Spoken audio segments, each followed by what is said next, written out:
Buenas, buenas. Bueno, ¿cómo están? Vamos a ver ahora un poco la osteología del cráneo. Vamos a empezar hablando un poquito de los huesos del cráneo, cómo están formados, pero más que cómo están formados, porque ya vimos un poco la histología, vamos a ver un poco cuáles son los huesos que forman el cráneo. Bien.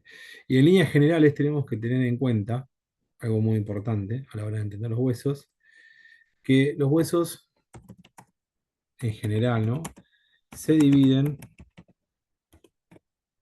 se dividen en huesos largos, que son aquellos eh, en lo cual son aquellos que tienen un eje longitudinal mucho más desarrollado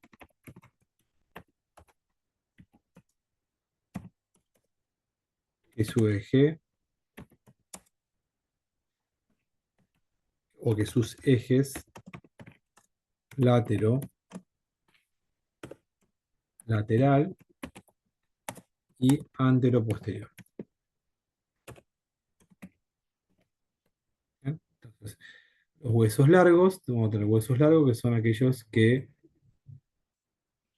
se dividen en, o que son aquellos que tienen un eje longitudinal mucho más desarrollado que sus ejes lateral y antero-posterior.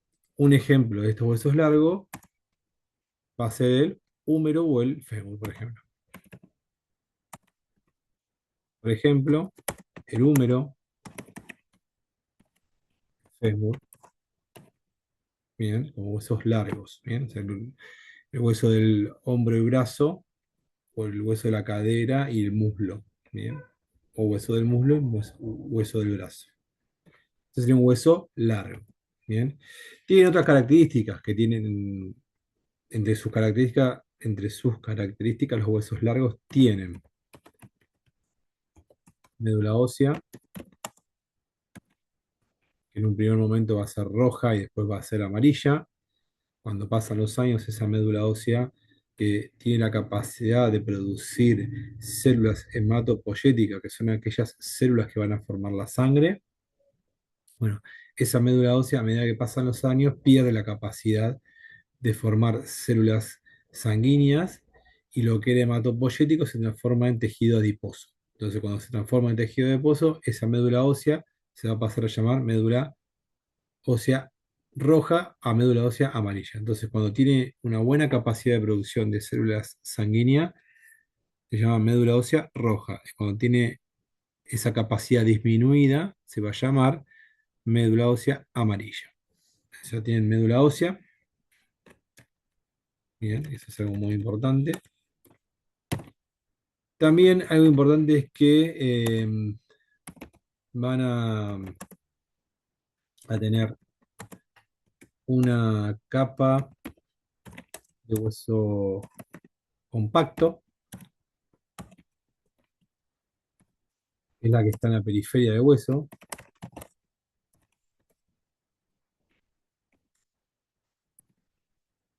y tiene una capa de hueso esponjoso que está en la parte interna del hueso.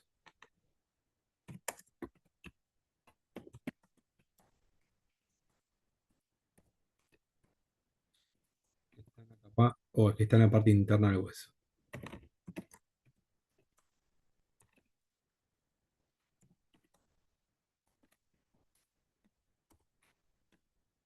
Bien, esto sería un pequeño resumencito de lo que sería un hueso largo. Otro tipo de huesos que vamos a encontrar. Vamos a encontrar huesos cortos. ¿Cuáles son las características de los huesos cortos? Esto es fundamental también entenderlo. Los huesos cortos son comodados,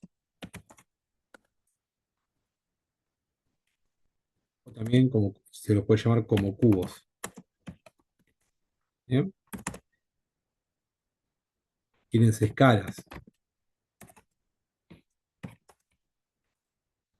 y sus ejes son muy parecidos. Es decir, miden prácticamente lo mismo. O dicho de otra manera, no tienen ningún, o sea, no hay un eje que sobresalga. Bien, no hay un eje que sobresalga. Los tres ejes van a medir más o menos lo mismo. Bien. Estos huesos tienen la función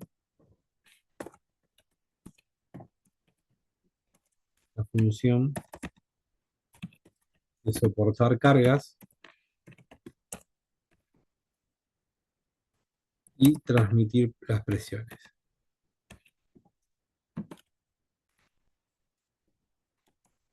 ¿Bien? En la función de soportar carga y de transmitir las presiones. Algo que me olvidé de decir, que los huesos largos se van a ocupar de lo que es el movimiento. La función principal de los huesos largos es la hematopoyética, digamos, lo que tiene que ver con la producción de células sanguíneas, por un lado, y por otro lado va a ser la de locomoción, o sea, la de movimiento. Ahora lo vamos a notar. Vamos a notar mejor. Entonces, la función de los huesos largos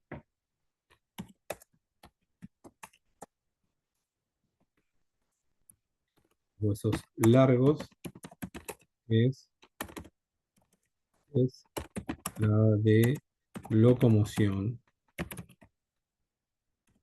es decir, eh, van a producir o son los que producen los movimientos. Los huesos que nos permiten realizar los movimientos, permiten hacer palanca,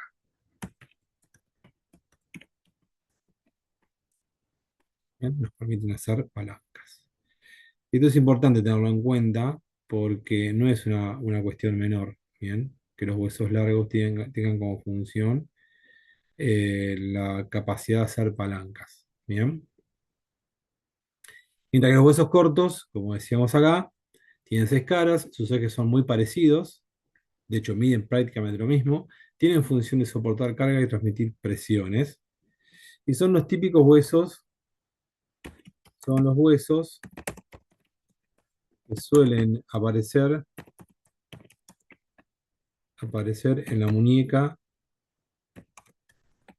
y en el tobillo.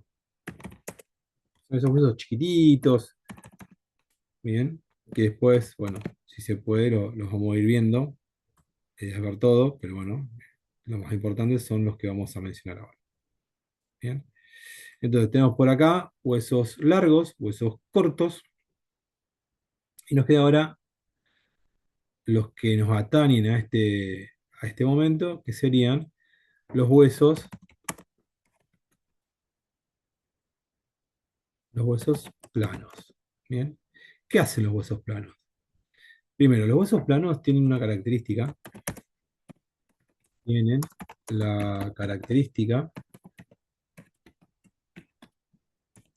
de tener el eje lateral y longitudinal más desarrollado que el antero posterior. ¿Bien? Eso por un lado.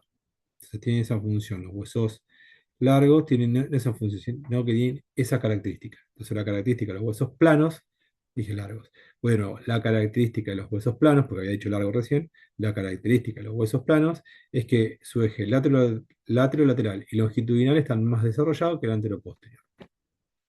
Bien, ahora estamos hablando de huesos planos. Punto. Su función es básicamente la de proteger órganos.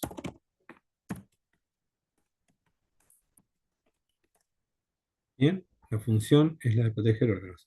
Y es lo que vamos a encontrar nosotros en los huesos del cráneo. Los huesos del cráneo básicamente van a ser en un buen porcentaje, así en su mayoría, pero en un buen porcentaje, van a ser huesos planos. Y en otro porcentaje, y en otro porcentaje van a aparecer lo que son los huesos mixtos. Bien, pero un cachito. Antes de pasar a los huesos mixtos, vamos, los huesos planos, bien, ejemplo de los huesos planos, van a ser, por ejemplo, el parietal, el frontal, la escápula,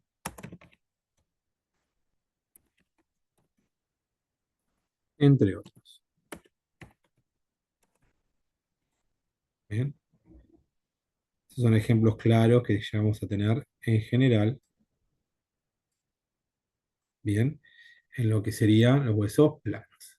Bien, y ahora los que habíamos comenzado a mencionar, los nunca bien ponderados, pero siempre bien entendidos, que serían los huesos mixtos o irregulares, los huesos mixtos o irregulares, eh, son mixtos o irregulares porque comparten características de dos o más huesos. Es decir, por ejemplo, los huesos de los huesos, sí, las vértebras son huesos mixtos irregulares porque tienen algo de hueso corto, tienen algo de hueso largo y tienen algo de hueso plano. O sea, tienen la capacidad de movilidad de hueso, sí, de un hueso largo, tienen la capacidad de protección en el canal medular, lo que serían las láminas de las vértebras para proteger la médula ósea, y tienen la capacidad de hueso corto en el cuerpo. Bien, entonces el cuerpo sería un hueso corto, las láminas serían un hueso plano y la parte posterior, las apófisis articulares, serían como huesos largos, tienen movimientos, van a generar articulaciones que se llaman de tipo artrodia, que podemos saber, que generan movimientos de deslizamiento. Bien, bueno, ejemplo de estos huesos que son así medios raros, no se sabe bien qué son, como decíamos recién, el ejemplo más claro son las vértebras. Bien. El etmoides, bien. El esfenoides, entre otros. Bien. Entre otros. Bien. Bueno, básicamente esto es un resumencito de los tipos de hueso que podemos encontrar en nuestro cuerpo. Bien. Dejo uno, dos, tres y se va para que puedan hacer una captura de pantalla. Bien. Bueno, osteología del cráneo. Vamos a ver. El cráneo, el cráneo, eso es el cráneo, se divide en su parte anterior, se va a llamar víscero cráneo.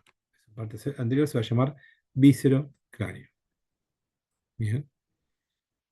¿Por qué? Bueno, porque básicamente va a tener los ojos, la lengua, va a tener las glándulas salivales, bien, va a tener todo lo que es lo visceral. Siempre cuando hablamos de lo visceral hablamos de los órganos, bien, y hablamos entonces de que se llama viscerocráneo porque aloja básicamente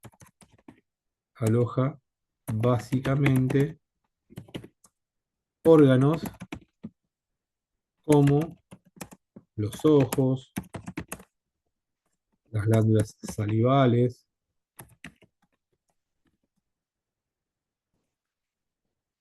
bien, ¿qué más puede? Bueno, la lengua, entre otros, bien. La parte posterior del cráneo, o la porción posterior del cráneo, la porción posterior del cráneo, se va a llamar neurocráneo.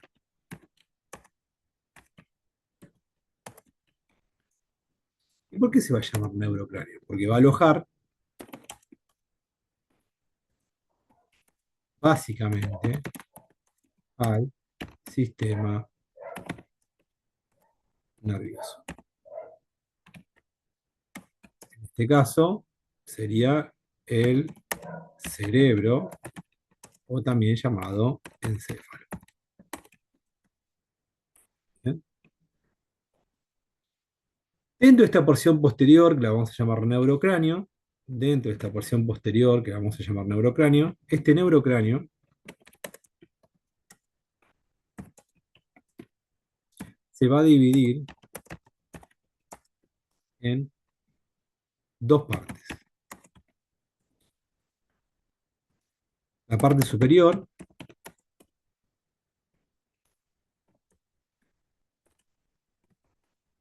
llamada alota o techo,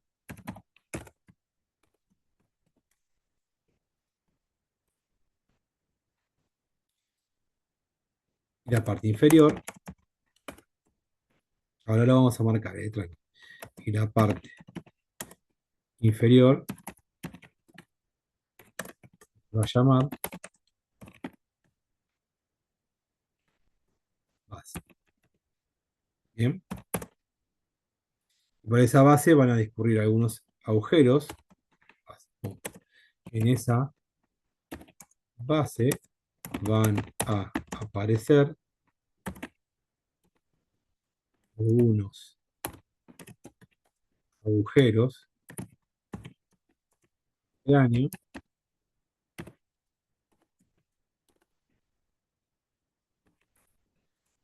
donde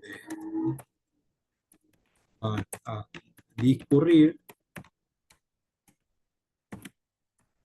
algunos nervios, especialmente los nervios craneales,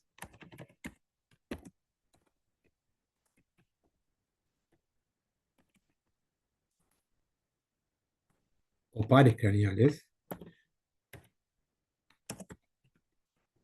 Se llaman pares porque están de los dos lados, del lado derecho y del lado izquierdo.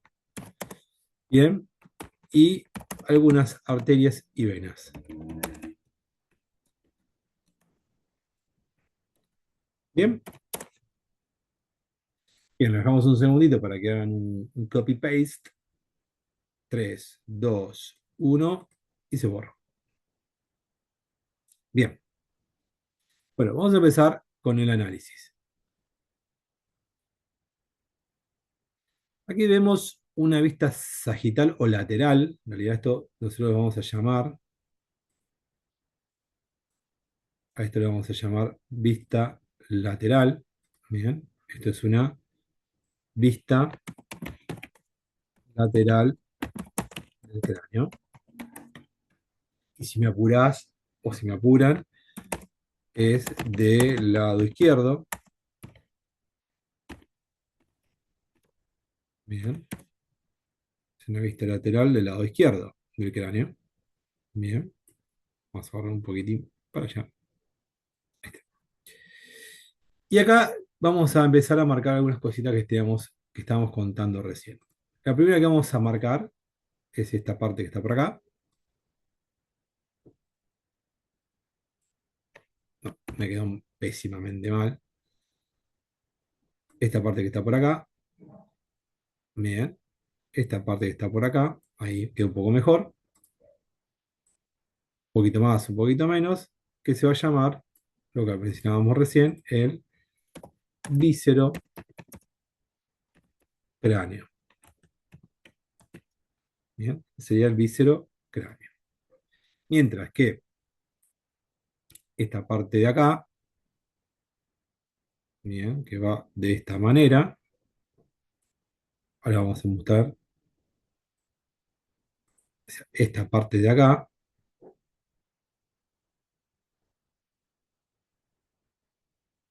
Bien, vamos a abarcarlo un poquito más. Ahí, no me gusta. Esperen, cachito, voy a buscar la forma de marcarlo bien. A ver acá, a ver si con esto, mientras que toda esta parte de acá, toda esta parte de acá, toda esta parte de acá, bien, toda esta parte de acá, bien, se va a llamar neurocráneo. Bien, se va a llamar neurocráneo. Este neurocráneo, espera un cachito, para que no preste confusión. Vamos, porque acá esto va a prestar confusión. Todo esto que está acá se va a llamar neurocráneo. Porque de otra manera, ahora se van a dar cuenta porque lo cambio. Neurocráneo. Bien. Este neurocráneo va a constar de dos partes. Una parte superior, que se va a llamar techo o calota. Bien. Techo o calota. Y una parte inferior, que se va a llamar base.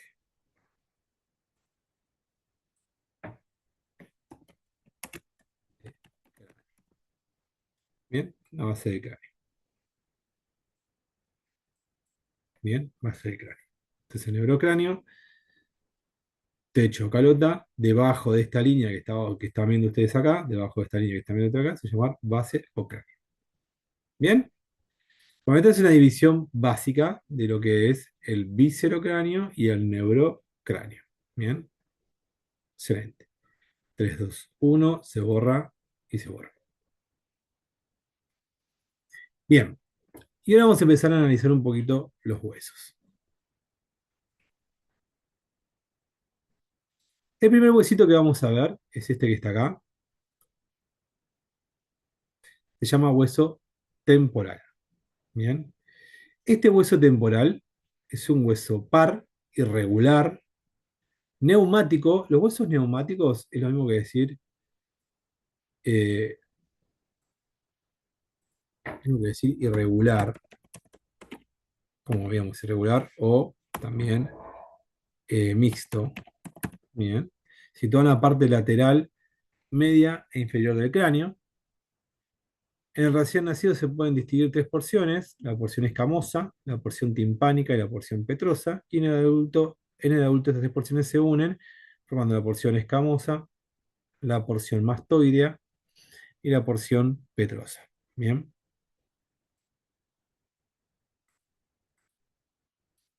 volvemos. Ven un chiquitín. Vemos un chiquitín. Ahí está. Ven un chiquitín que borramos acá. Bien. Entonces, este que estamos acá, hueso temporal.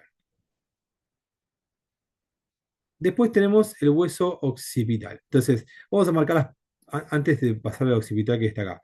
Vamos a marcar algunas partes. Bueno, esto que está acá es lo que nosotros llamamos porción mastoidea, que va después, esta es la porción mastoidea, que después se va a llamar apófisis o proceso mastoideo. Apófisis o proceso mastoideo. Esto que ustedes ven acá se llama conducto auditivo externo.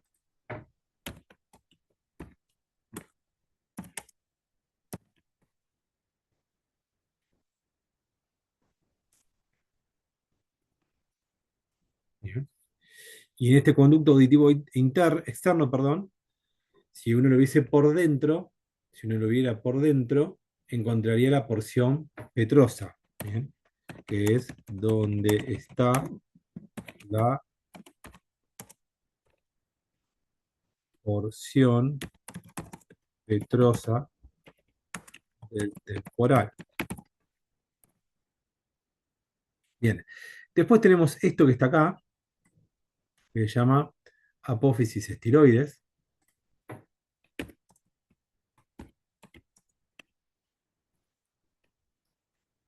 Apófisis estiloides del temporal. Vamos a borrar un touch and go, dijo Moria. Del temporal.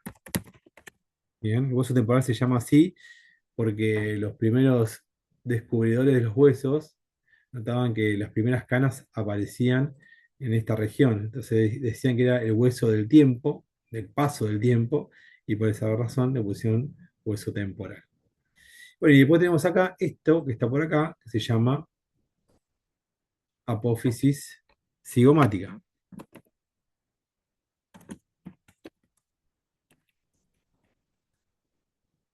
¿Sí? Cigomática. Esto que ustedes van a ver por acá, perdón, esto que ustedes van a ver por acá, es lo que nosotros llamamos la escama del temporal. Bien, eso que ustedes ven ahí es la escama o la porción escamosa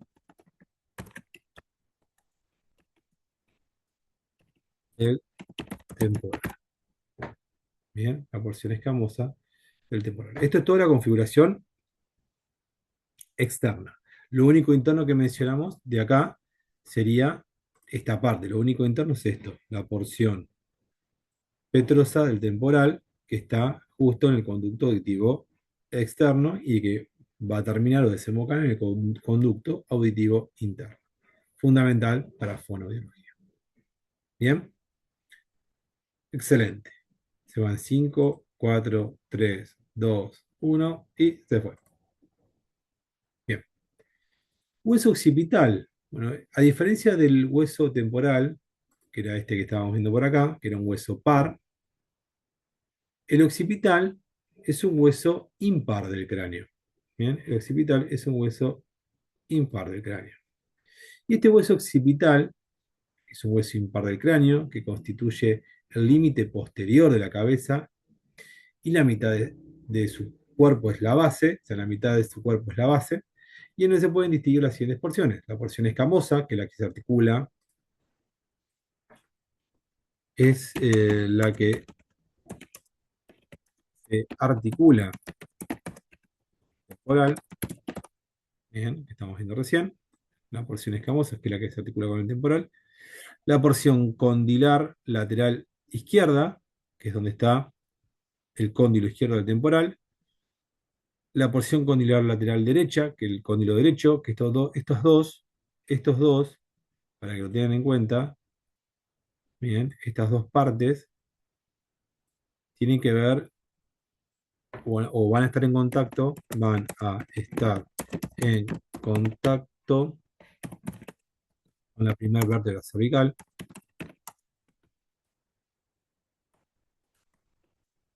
cervical, llamada C1 o Atlas, bien, o Atlas. Y después la porción basilar, el nombre basilar viene de base, bien, la porción basilar, la palabra basilar, basilar viene de base, bien, y esta base va a presentar el foramen magno o agujero occipital,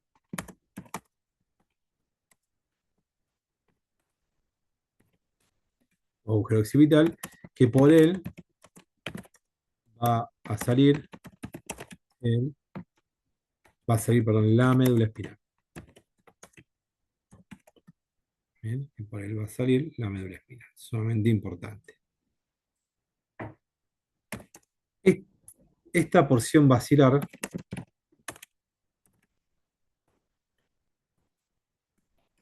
esta porción basilar, bien, se une el esfenoides formando una articulación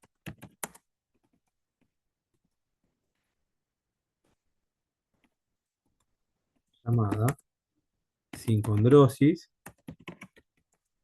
esfenovacilar. Bien, sincondrosis esfenovacilar. Bien, bien. Entonces, esto como datos de color del hueso occipital. Bien, 3, 2, 1. Se fueron todos los dibujitos. Bien, y vamos ahora a volver. A ver si me permite. Mm, Bueno, a ver, última diapositiva. Ah, ahí está, a la última diapositiva. Bien. Bien, entonces hueso occipital. Esto que ven acá, entonces, vamos a marcarlo. Esto que ven acá, perdón, esto que ven acá es la escama del occipital, la porción escamosa, por aquí quedó,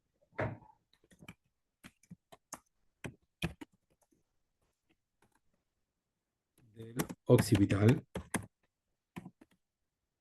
Es donde después se va a unir, sí, que es la unión con el temporal.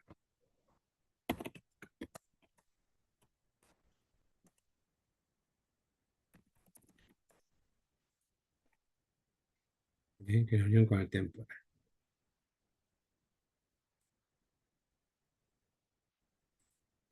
Bueno, hueso esfenoides, este que está por acá, hueso esfenoides. El hueso esfenoides es este que ven acá, es un hueso impar, igual que el occipital, es un hueso impar, bien, que tiene forma de mariposa o de murciélago, bien, y va a tener las siguientes partes. El hueso esfenoides es un hueso impar situado en la parte media de la base del cráneo. Forma parte de la estructura interna profunda de la cara, porque va a formar no solamente las fosas nasales, sino también va a formar lo que es la órbita. Entonces, como primera cuestión acá, dice, forma parte de la estructura interna profunda de la cara, de las fosas nasales y propio del cráneo, o del propio cráneo.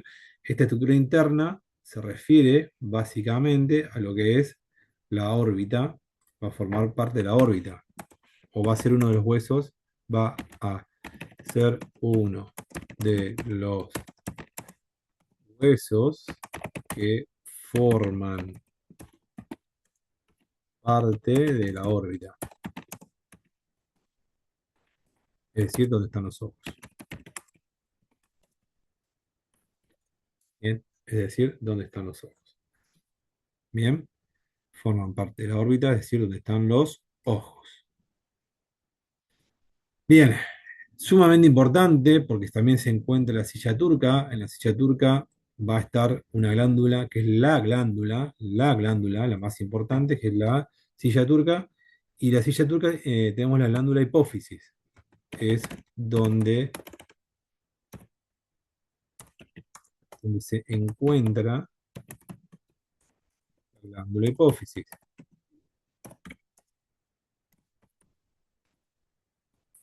Es la comunicación con el hipotálamo y es nuestro eje, forma parte del eje neuroendocrino.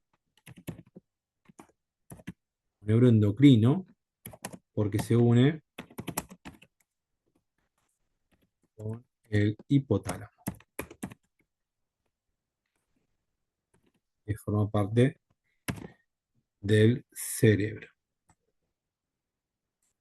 Bien.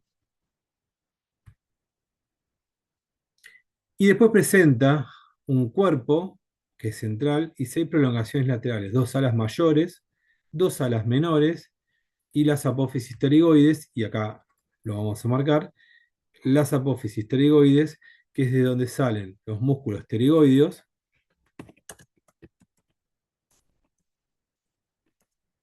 músculos pterigoideos, bien, que son, que forman parte, mejor dicho, forman parte de los músculos de la masticación, bien, que forman parte de los músculos de la masticación. Bien, bien, se va en 3, 2, 1 y se fue.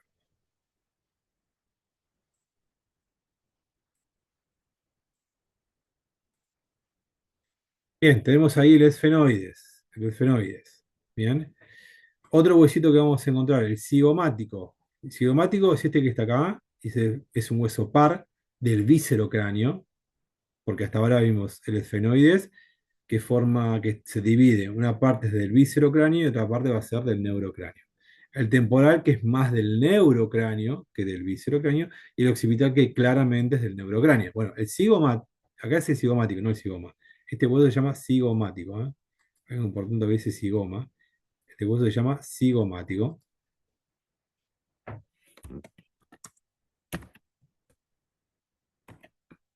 Hueso cigomático. Por eso, cuando veíamos hoy la apófisis cigomática, la marcábamos acá en unión al cigomático.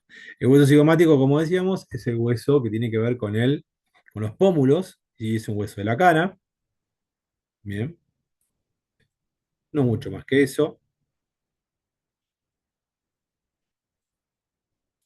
La mandíbula, bien, la mandíbula, importantísima la mandíbula que va a tener, bueno, algunos reparos óseos de importancia como el cóndilo mandibular, la apófisis coronoides, bien, que presta inserción a un músculo llamado músculo temporal, porque va a estar en toda la región del temporal.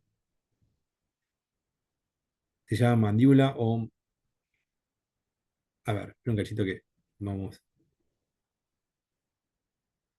buah, se me empezó a descontrolar todo. Acá, el hueso cigomático. A ver, ¿qué decía? El hueso cigomático es un par corto y compacto, situado en la parte más externa de la cara, que forma el pómulo de la cara y parte de la órbita. Es otro de los huesos de la órbita, al igual que el esfenoides. Presenta un saliente proceso cigomático que se une hacia atrás con el proceso cigomático o apófisis cigomática del hueso temporal, y ahí se inserta el músculo cigomático mayor, menor y el elevador del labio superior. Pasa por detrás el temporal y se inserta el músculo macetero. El temporal y macetero son músculos de la masticación. El cigomático mayor, menor y elevador del labio superior son músculos de la mímica. Bien, seguimos. Acá, hueso mandibular. Mandibular es un hueso plano, impar, central y simétrico tiene forma de herradura, situada en la parte inferior y anterior de la cara. Presenta un cuerpo horizontal, dos ramas ascendentes verticales, situadas a ambos lados del cuerpo. Es el hueso más denso prominente de la cara. Bien, hueso mandibular también es un hueso de la cara. El maxilar. El maxilar, podemos decir maxilar o maxilar superior. Si dice maxilar, le decimos, cuando encontramos maxilar es porque al de abajo, en vez de llamarle maxilar inferior, le vamos a llamar mandíbula. Cuando encontramos que acá arriba dice maxilar, acá abajo va a ser mandíbula. Si dice maxilar superior, abajo va a ser maxilar inferior. Bien. El hueso maxilar, como lo vemos acá, es un hueso par también, es un hueso de la cara, al igual que el cigomático, al igual que la mandíbula. Bien. Va a tener, bueno, la mandíbula acá tiene la salida de la rama 3 del trigémino, que es un par craneal, que tiene que ver con la masticación y con la sensibilidad de la cara y todo el cráneo. Bien. Pero en este caso, la parte 3 tiene que ver con todo lo que es la parte inferior de la mandíbula. En el hueso maxilar, vamos a encontrar la salida de la segunda porción del trigémino, que va a tener que ver con la sensibilidad media de la cara. Entonces, este sería el trigémino, que es el foramen o agujero mentoniano. Tiene que ver con el trigémino 3, con la rama 3 del trigémino, y que se va a ocupar de toda esta zona. De toda esa ahí lo vamos a marcar. Se va a ocupar de toda esta zona de inervación junto con los dientes. El, Esto es esquemático, no es, digamos, puede ser que sea un poquito más o un poquito menos. Luego tenemos el foramen que está acá, este foramen que vemos acá, que es el foramen para la segunda porción del trigémino, que se va a ocupar de toda esta parte de inervación, de toda esta parte de sensibilidad. Y después tenemos acá arriba un foramencito que se va a llamar foramen supraorbitario, que es donde sale la primera porción del trigémino, que es un nervio que tiene que ver con la sensibilidad y con la motricidad de la masticación. Bien. Estas son las regiones. Entonces sería trigémino uno que se pone como 5,1, porque es el quinto par craneal. 5,2 sensibilidad. 5,1 y 5,2 son sensibilidad. Y 5,3 que va a ser una parte sensitiva y otra parte motora. Entonces tenemos el 5,3 que sería el maxilar inferior o el nervio mandibular, que tiene una parte sensitiva, que se queda la sensitiva, queda la sensibilidad de la cara y dientes en este caso, y una parte motora que tiene que ver con los músculos de la masticación. Motor, nervio. Motor significa que genera el movimiento, si es nervio motor, genera el movimiento de los músculos de la masticación. Nervio motor de la masticación. Bien. Sensitivo. El B2 también es un nervio sensitivo. El B2 es un nervio sensitivo de la cara y de dientes, pero de la arcada superior, la arcada dentaria superior. El B3 de la arcada dentaria inferior. Y el B1 da sensibilidad a la cara y al neurocráneo. Sensibilidad de la cara y al neurocráneo. Sensibilidad de la cara y del neurocráneo. Bien. Acá también da una parte de sensibilidad de la cara, de dientes y una parte del neurocráneo. Bien. El neurocráneo. Y una parte del neurocráneo. Bien. ¿Está? ¿Estamos hasta ahí? Bien. Bien, bien, bien, bien, bien. Esto vamos a eliminar. Y vamos, para terminar esta primera etapa, a cerrar con el hueso maxilar, que el hueso maxilar, como dice acá, es un hueso par. Bien, es un hueso par, corto, es un hueso par, es un hueso corto, que tiene forma irregular,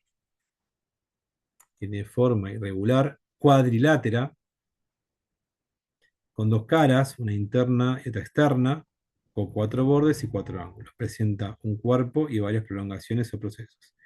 Tiene el proceso frontal, que se va a articular con el hueso frontal o apófisis frontal, la apófisis cigomática, que se articula con el hueso cigomático, el proceso palatino o apófisis palatina, que constituye los dos tercios anteriores del paladar duro, porque el tercio posterior del paladar duro va a formar el hueso palatino, y el proceso alveolar donde se implantan los dientes. Bien, donde se implantan los dientes. Bueno, hasta acá vamos a dejar la primera parte del cráneo, porque es bastante intenso este tema y hay que prestar bastante atención. Hueso maxilar, el último que vimos. Bien, cerramos momentáneamente esta parte.